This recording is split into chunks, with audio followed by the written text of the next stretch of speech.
আন্তর্জাতিক মাতৃভাষা দিবস, ভালোবাসা দিবস আর ফাল্গুন ঘিরে ফুলের বাজারে বেড়েছে বেচা বিক্রি। এ নিয়ে আরো খবর জানাতে সাভার থেকে যোগ দিচ্ছেন অপু ওয়াহাব। অপু, ফুলের বাজারে বেচাকেনা কেমন দেখছেন?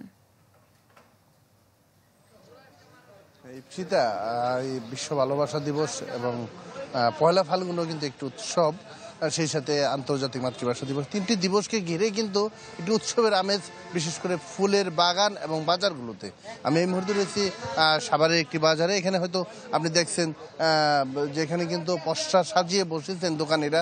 এর বাইরে কিন্তু সাভারের যে বিরুলিয়া ফুল গোলাপ গ্রাম, সেখান থেকে সারা দেশে গোলাপের একটি সরবরাহ হয়। তো আমি খবর নিচ্ছি, গত রাতে কিন্তু সারা রাত সাভারের এই গোলাপ গ্রামের যে বাজার, এই বাজারে কিন্তু বেচা বিক্রি হয়েছে বেশ। তবে দাম নিয়ে কিন্তু ব্যবসায়ী এবং কৃষকদের মধ্যে একটি মিশ্র প্রতিক্রিয়া রয়েছে। কারণ আপনি জানেন যে আবহাওয়া অনুকূলে ছিল, একদমই অনুকূলে ছিল, ফুলের জন্য ফুল চাষি উপযোগী ছিল এবং সার বীজ এবং সব ধরনের সুবিধাজনক পজিশনে ছিল কৃষকরা। এর জন্য কিন্তু উৎপাদন হয়েছে, বেশ উৎপাদন হয়েছে। উৎপাদিত পণ্যগুলোকে বাজারে এনে কিন্তু তারা বিক্রি করেছে। তো দাম খুব বেশি যে পেয়েছে এমনটি কিন্তু না, কোনো ব্যবসায়ী বলেনি।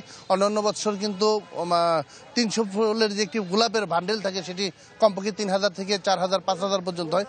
আজকে আমরা যেটা খবর পেয়েছি যে 1800 থেকে 2400 টাকা পর্যন্ত কিন্তু সেটি বিক্রি হয়েছে। তো সেই দিক দিয়ে বাজার মূল্যটি অনেক বেশি বাড়েনি, তবে খুচরা পর্যায়ে কতটুকু প্রভাব পড়ে এবং শবে বরাত যেহেতু রয়েছে, এর জন্য কিন্তু ব্যবসায়ীদের মধ্যে একটি চিন্তার বাজও রয়েছে যে ধর্মীয় উৎসবে ফুলটা কেমন বেচা বিক্রি হয়। স্পিতা, ধন্যবাদ আপনাকে। দর্শক, সাভার থেকে ফুলের বাজারের বেচা বিক্রির খবর জানছিলাম। সানবিট সব দিবে সামাল। সানবিট ম্যাজিক প্রেস ডিশওয়াশিং এর মাথা ঘোরানো সলিউশন।